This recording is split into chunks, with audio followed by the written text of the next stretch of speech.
Hi folks, it's fair to say that this year that's just passed, this season that we've just lived through has been hard.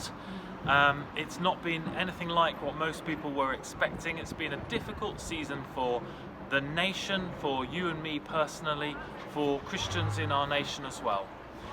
All sorts of things haven't worked out as we'd expected. Schools have been closed, we've been working from home, shops and small businesses are struggling as a result.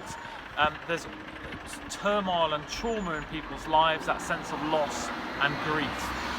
Not to mention that around the world, several million of people have been affected and have died as a result of COVID-19 in different nations. And so it's just been a hard time, hasn't it? And it may be that there's a temptation as Christians that we want to kind of push on through and move on to the next thing as we see the end of lockdown approaching and so on.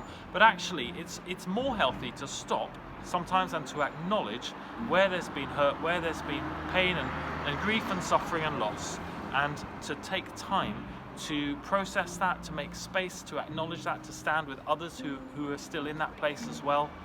And to allow it to rise up within us and to acknowledge that stuff is going on for us. I think we've learned as a church over the years that there is a great depth and maturity for us in our spirituality, in our faith, by learning to embrace grief, embrace suffering, taking the time to do so and receive that revelation of God. It often takes us really deep and softens our hearts as well to have compassion for people. Now, it is true that Western culture doesn't do this. You know, we've been immersed in Western urban life that isn't progressive. It's about going forward quickly, doing better and bigger all the time.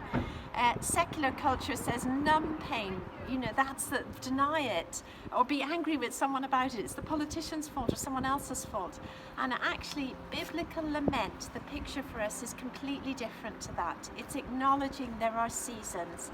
It's choosing to remember. It's pausing and being quiet and waiting for God and hearing Him and allowing Him to shape us. And so we simply want to give time to do that well, to say to the city, we're standing with you. Yes, the permission to say it's been a really hard time and not just simply be working out plans for the future as to how we can get out so quickly.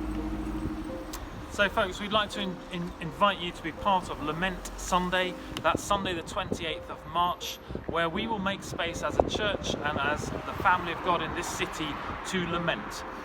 We will make space, we will acknowledge the things that have gone, the things that aren't working, the things that are still hard.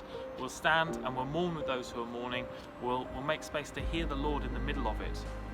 And in the run-up to that week, we'll also be providing some resources online that you can find from wellsheffield.com to help you to embrace and to engage in a lament, which, as Marjorie says, is a really biblical thing to do at a time like this. So we hope that that's helpful, and we will journey with you on the 28th of March as we approach Lament Sunday.